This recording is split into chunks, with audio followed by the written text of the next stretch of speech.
Welcome to my YouTube channel, Tony Su Vega, your feng shui guru and paranormal expert.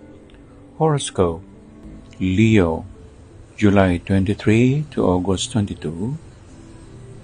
Today is Tuesday, the 23rd of July 2024.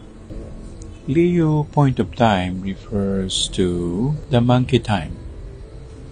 And monkey month especially is the Qi Yue, or the 7th month, or we call it the ghost month, which really will start sometime on August 4 to September 2. How well you tackle your problem?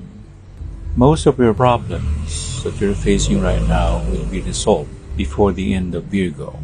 Most of your lucky surprises will happen this month of Leo. Worrying about fire is the one that we are to highlight. Ang horoscope po natin ngayong ito, panahon na ng Leo, July 23, 2024, araw ng Martes, ay may kinalaman sa ano ba ang iniintay natin sa panahon ito. Marami kang malulutas sa panahon na ito. Sa aspeto ng buhay, ang Leo nga ay panahon ng monkey, at ang monkey nga ay ito rin ang panahon ng ghost month o yung ikapitong buwan sa Chinese lunar calendar.